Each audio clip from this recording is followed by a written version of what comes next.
Assalamualaikum warahmatullahi wabarakatuh. Di sini kami dari kelompok 3 ingin menjelaskan materi kami yang berjudul tentang kekontinuan. Di sini saya akan menjelaskan bagian A, di mana tentang fungsi kontinu di suatu titik. Di sini dikatakan secara intuitif fungsi f kontinu di x sama dengan a jika grafik fungsi di x sama dengan a tidak putus, tersambung, dan sinambung. Karena itu fa didefinisikan. Maksudnya ialah fungsi dikatakan kontinu di titik x sama dengan a jika grafiknya tidak terputus, tidak loncat, dan tidak berlubang di titik tersebut. Bayangkan saja saat menggambar grafik fungsi tanpa mengangkat pensil di titik A. Agar ini terjadi, maka nilai fungsi di titik itu, yaitu fa, harus ada ataupun terdefinisi. Kemudian definisi 3.3.1.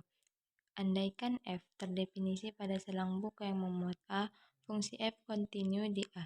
Jika dan hanya jika epsilon lebih besar dari 0, delta lebih besar dari 0, sehingga fx kurang fa lebih kecil epsilon bila x kurang a lebih kecil delta. Definisi di atas ekivalen dengan f kontinu di a jika dan hanya jika limit fungsi x pada x mendekati a sama dengan fa. Secara intuitif, f kontinu di C berarti grafik fungsi f tidak terputus di C. Makna sederhananya, jika x mendekati a, maka nilai fx akan mendekati fa. Definisi ini setara dengan limit fungsi x pada x mendekati a sama dengan fa, artinya limit fungsi di titik a sama dengan nilai fungsi di titik a. Di sini juga diberikan gambar pada gambar 3.3, yaitu gambar di mana gambar itu menyatakan gambar fungsi kontinu di suatu titik. Fungsi kontinu di titik A, maka grafiknya menyambung di titik tersebut. Tidak ada titik kosong atau loncatan. Titik A, fa berarti tepat pada grafiknya. Maksudnya di sini grafiknya itu menyambung di titik tersebut. Kemudian tidak ada titik kosong atau loncatan, tidak ada titik kosong ataupun loncatan ke sini, ke titik yang di sini. Kemudian titik A, fa berada tepat pada grafik A dan fa. Kemudian definisi 3.3.2. Yang pertama, andaikan f terdefinisi dalam selang a, c, fungsi f dikatakan kontinu kanan di a jika dan hanya jika epsilon lebih besar dari 0, delta lebih besar dari 0, sehingga fx kurang fa lebih kecil epsilon bila x kurang a lebih besar sama dengan 0 lebih kecil delta. Yang kedua, andaikan f terdefinisi dalam selang b, a, fungsi f dikatakan kontinu kiri di a jika dan hanya jika epsilon lebih besar dari 0, delta lebih besar dari 0, sehingga fx kurang fa lebih kecil epsilon bila a kurang x lebih besar sama dengan 0 lebih kecil delta. Definisi inilah yang menghasilkan teorema. Maksudnya itu, fungsi dikatakan kontinu kanan di A jika fungsi terdefinisi pada interval A, C. Nilai fungsi dari kanan titik A mendekati FA. Artinya limit fungsi X pada X mendekati A bagian kanan sama dengan FA.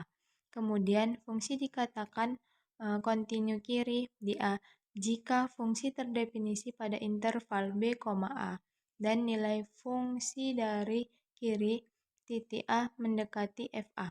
Artinya limit fungsi X pada X mendekati A bagian kiri sama dengan FA.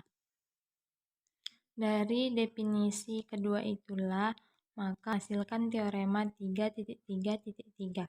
Di sini dikatakan pada teorema, andaikan fx terdefinisi pada selang buka L yang memuat A, fungsi kontinu di A jika dan hanya jika fungsi f kontinu kiri dan kontinu kanan di A. Maksudnya adalah menyatakan fungsi kontinu di titik A jika dan hanya jika fungsi tersebut kontinu kiri dan kontinu kanan di A.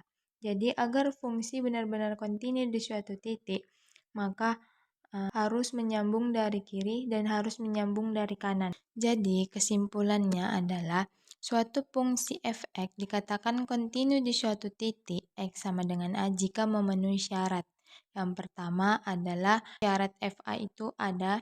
Yang kedua, syarat limit fungsi x pada x mendekati A itu ada. Dan yang ketiga adalah nilai limit fungsi x pada x mendekati A itu sama dengan nilai fa. Jadi untuk mengatakan kontinu itu pada suatu titik, itulah yang dari ketiga itulah yang harus dipenuhi syaratnya agar dikatakan kontinu. Contoh 3.3.1. Di sini contohnya adalah fungsi f(x) sama dengan x kurang 3, di mana x itu tidak sama dengan 3, dan 0, di mana x sama dengan 3. Kontinu di x sama dengan 3 karena f(x) sama dengan x kurang 3 itu x, di mana x lebih besar dari 3. Dan 3 kurang x itu di mana x itu lebih kecil dari 3, 0, di mana x itu sama dengan 3. Kontinu kiri dan kanan di x sama dengan 3 sebagai berikut. Atau bisa disimpulkan dari contoh soalnya itu f(x) sama dengan x kurang 3, di mana x tidak sama dengan 3, 0, di mana x sama dengan 3. Atau ditulis f(x) sama dengan x kurang 3 untuk x lebih besar dari 3, f(x) sama dengan 3 kurang x untuk x lebih kecil dari 3, dan f3 sama dengan 0. Nah, tadi kan dari pernyataan definisi yang 3.3.1 dan 3.3.2 itu maka memunculkan teorema kan. Nah, di situ katanya disimpulkan suatu fungsi dikatakan kontinu pada suatu titik itu harus memenuhi ketiga syarat. Nah, untuk memenuhi ketiga syarat tadi yaitu yang pertama fa itu harus ada. Fa itu kan fungsinya. Fungsinya tadi dikatakan dia itu x-nya itu sama dengan 3, maka diganti menjadi 3. Kan dia memakai fungsi ini nih, ini yang ini, maka masukkan nilai x sama dengan 3, maka 3 dikurang 3 sama dengan 0. Berarti syarat yang pertama itu ada. Yang kedua adalah syarat limit fungsi x pada x mendekati A. Ini fungsi yang kedua itu dia harus memeriksa limit kiri dan limit kanan. Apakah nilainya sama? Untuk memeriksa limit kiri dan limit kanan, maka di sini yang pertama kita akan mencari limit kanan, yaitu limit fungsi x pada x mendekati A sama dengan limit fungsi x di mana pada x mendekati 3 bagian kanan ditandai dengan tanda positif karena kanan sama dengan limit x kurang 3 pada x menuju 3 bagian kanan sama dengan untuk yang bagian kiri limit f(x) pada x menuju A sama dengan limit 3 dikurang x pada x yang ditandai dengan tanda negatif karena bagian kiri sama dengan 0. Jadi fungsinya yang syarat keduanya terpenuhi karena nilai limit pada bagian kanan dan bagian kiri sama.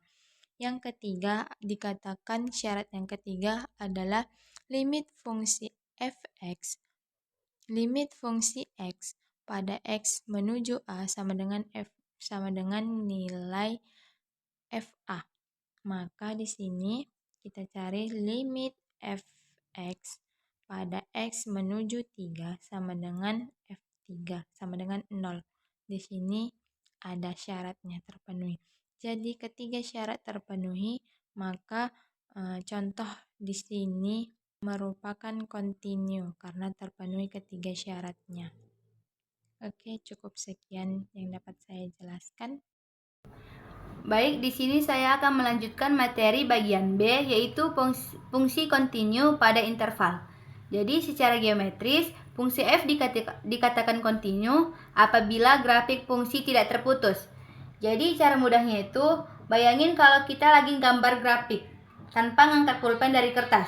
Kalau misalnya bisa digambar mulus, fungsi itu dikatakan kontinu, tapi kalau berhenti, lompat atau bolong tidak kontinu. Contohnya itu misalnya sini ada titik, terus di sini ada titik. Kalau kita gambarnya dengan lurus, tidak ada putus, ini disebut dengan kontinu. Tapi kalau misalnya dari sini ada putus terus sambung ke sini, ini dikatakan tidak kontinu.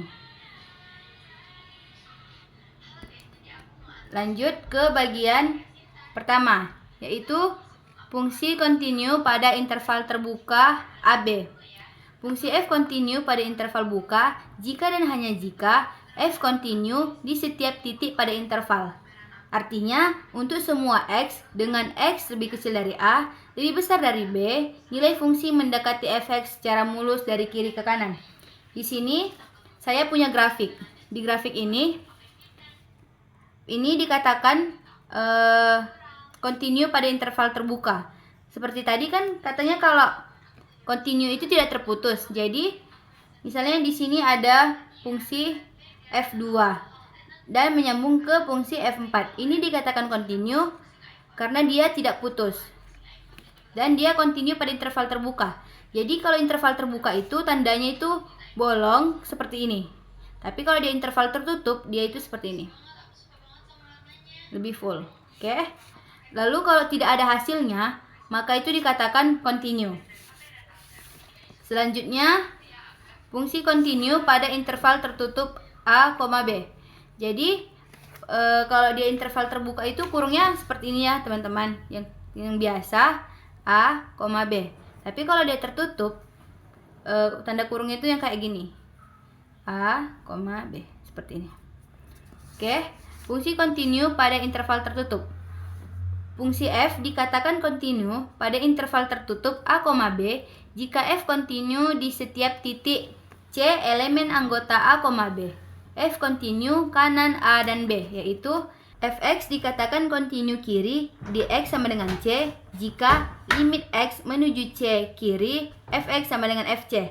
Jadi maksud yang di sini itu, maksud yang ini itu, limnya itu limit kanan itu sama dengan nilai fungsi. Lalu fx dikatakan kontinu kanan di x sama dengan C jika lim x menuju C positif ini kanan, fx sama dengan fc. Ini juga limit kiri itu sama dengan nilai fungsi. Baik, di sini kita punya contoh grafik fungsi. Di sini kita akan mencari apakah grafik ini dia kontinu kanan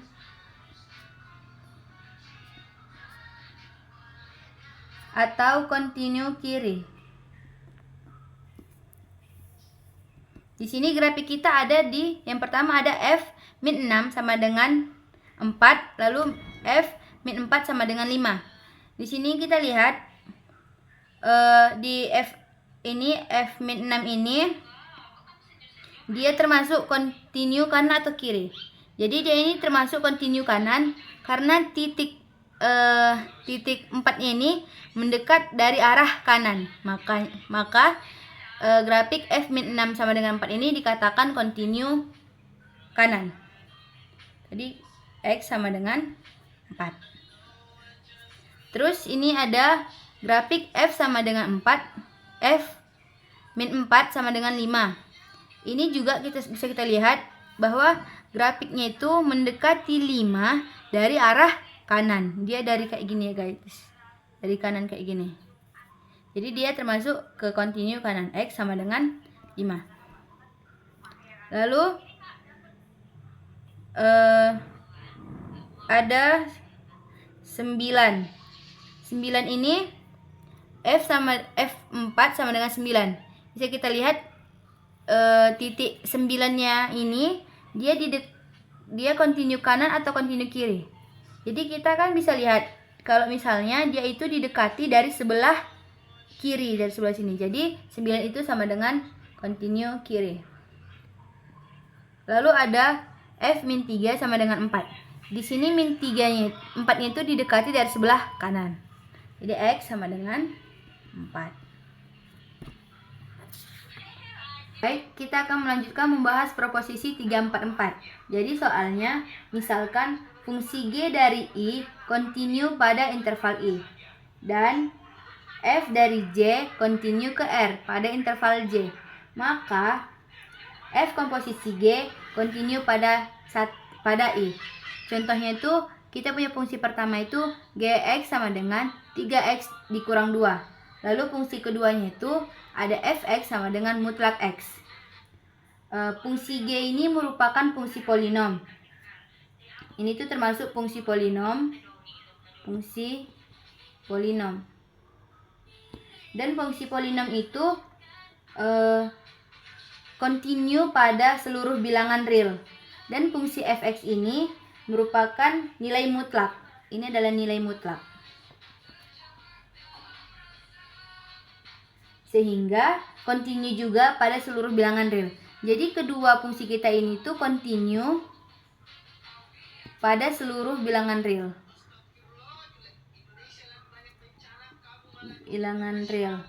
Jadi komposisi fungsinya itu karena fungsi pertama continue sama fungsi kedua continue, maka komposisinya itu jadi F komposisi G kali X sama dengan F buka kurung G kali X sama dengan 3X dikurang 2. Ini merupakan fungsi yang continue pada seluruh bilangan real. Jadi karena dia dikombinasikan dan keduanya itu sama-sama continue seluruh bilangan real, maka komposisi fungsinya ini jadi seperti ini. Dan ini juga continue pada seluruh bilangan real.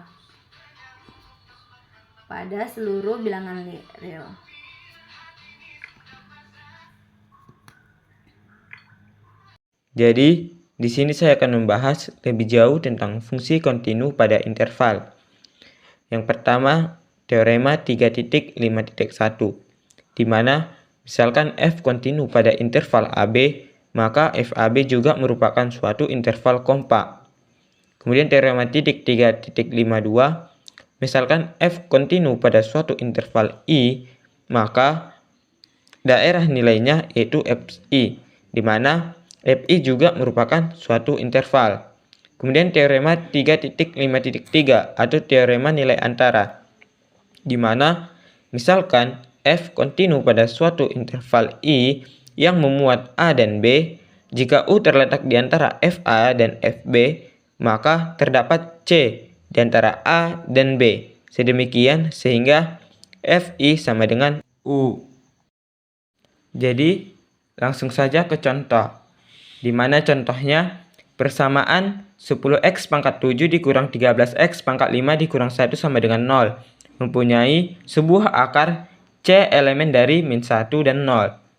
Jadi penyelesaiannya pertama itu kita cari dulu yang diketahui, di mana yang diketahui persamaannya yaitu 10x pangkat 7 dikurang 13x pangkat 5 dikurang 1 sama dengan 0 dengan interval min 1 dan 0. Kemudian yang ditanya yaitu buktikan bahwa persamaan tersebut mempunyai akar pada interval min 1 dan 0. Yang pertama, langkah pertama untuk penyelesaiannya yaitu definisikan fungsi. Misalkan fx sama dengan 10x pangkat 7 dikurang 13x pangkat 5 dikurang 1. Langkah yang kedua, kita periksa kontinuitasnya, di mana fx adalah fungsi polinom yang ini. Kemudian fungsi polinom itu kontinu di semua bilangan real. Jadi fx ini kontinu pada min 1 dan 0. Langkah ketiga yaitu kita menghitung nilai fungsi di ujung interval. Misalnya untuk x sama dengan 1, maka x yang ada pada persamaan ini kita ganti menjadi min 1, di mana 10 dikali min 1 pangkat 7 dikurang 13 dikali min 1 pangkat 5 dikurang 1 sama dengan min 10 tambah 13 kurang 1 sama dengan 2. Kemudian ketika x-nya sama dengan 0, di mana menjadi 10 kali 0 pangkat 7 dikurang 13 dikali 0 pangkat 5 dikurang 1 sama dengan 0 dikurang 0 dikurang 1 sama dengan min 1. Kemudian langkah yang keempat yaitu terapkan teorema nilai di antara, di mana teoremanya tadi misalkan f kontinu pada suatu interval I yang memuat A dan B. Jika U terletak di antara FA dan FB, maka terdapat C di antara A dan B sedemikian sehingga FC sama dengan U. Jadi tadi kan F1-nya sama dengan 2 dan F0-nya sama dengan min 1. Yang 2 ini kan lebih besar dari 0 dan min 1 lebih kecil dari 0. Jadi nilai 0 terletak di antara F min 1 dan F0, yaitu min 1 lebih kecil dari 0 dan 0 lebih kecil dari 2. Maka terdapat C elemen dari min 1 dan 0. Sedemikian sehingga FC sama dengan 0. Saya akan melanjutkan materi bagian D, yaitu kontinian seragam dan fungsi inverse. Fungsi f dari A dengan A merupakan subset atau bilangan bagian ke bilangan real disebut kontinu seragam pada A jika untuk setiap epsilon lebih kecil dari 0 terdapat delta lebih kecil dari 0 sehingga untuk setiap x, y elemen dari A, nilai mutlak x dikurang y lebih kecil dari delta, maka nilai mutlak fx dikurang fy lebih kecil epsilon. Baik, di sini saya akan memberikan satu contoh, misalkan f r dikurang r, nilai fx sama dengan 2x tambah 1. Nah, untuk setiap epsilon lebih kecil dari 0 terdapat delta lebih kecil dari 0 sehingga untuk setiap x, y elemen dari A, nilai mutlak x dikurang y lebih kecil dari delta, maka nilai mutlak fx dikurang fy lebih kecil dari epsilon. Maka kita akan menuliskan nilai mutlak fx dikurang fy sama dengan nilai mutlak 2x tambah 1 dikurang 2y tambah 1. Nah, itu jadi nilai mutlak 2x dikurang 2y sama dengan 2 nilai mutlak x dikurang y. Agar nilai mutlak fx dikurang fy lebih kecil epsilon, cukup kita ambil nilai mutlak x dikurang y lebih kecil epsilon per 2. Maka untuk setiap x, y elemen R, nilai mutlak x dikurang y lebih kecil delta, maka nilai mutlak fx dikurang fy sama dengan 2 nilai mutlak x dikurang y lebih kecil 2 delta sama dengan epsilon. Sehingga fx sama dengan 2x tambah 1. Ini disebut dengan kontinu seragam pada R. Baik, di sini saya akan menjelaskan tentang definisi 3.7.3. Misalkan A merupakan himpunan bagian dari R, F dari A ke R. Terdapat suatu konstan K lebih kecil dari 0 sehingga nilai mutlak fx dikurang fc lebih kecil sama dengan K nilai mutlak x dikurang C untuk setiap x, C di A. Maka f disebut fungsi Lipschitz. Baik, setelah kita paparkan definisi 3.7.3, kita akan masuk ke teorema 3.7.4. Jika f dari A ke R suatu fungsi Lipschitz, maka f kontinu seragam. Nah, kita akan membuktikan teorema 3.7.4 ini.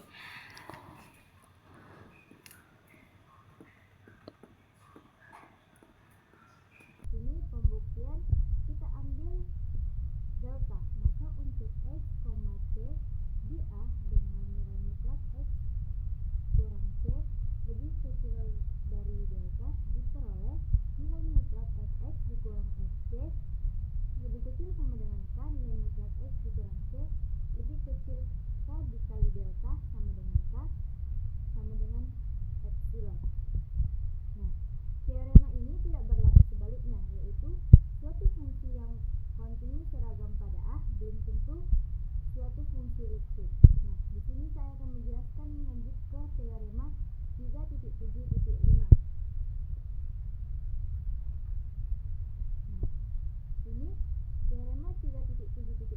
Misalkan I merupakan himpunan dari R interval dari fungsi dari I ke R.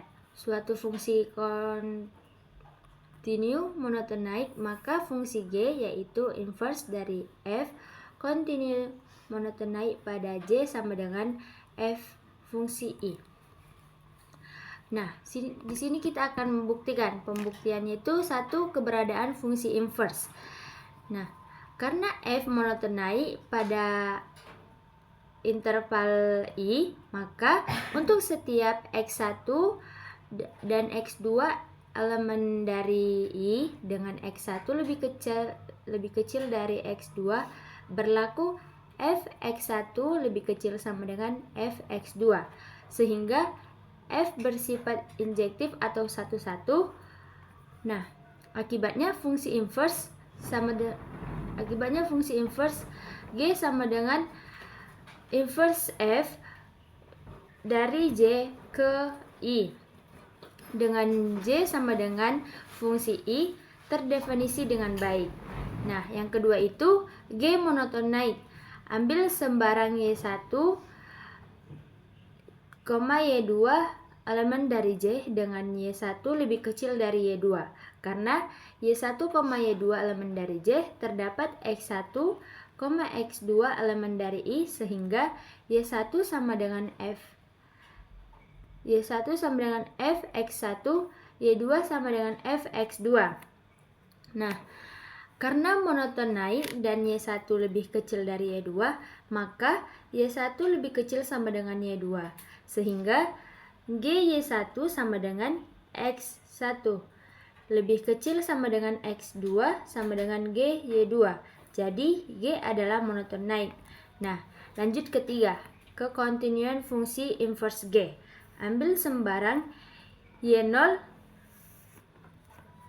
elemen dari J dan misalkan X0 sama dengan GY0, sehingga Y0 sama dengan F X0.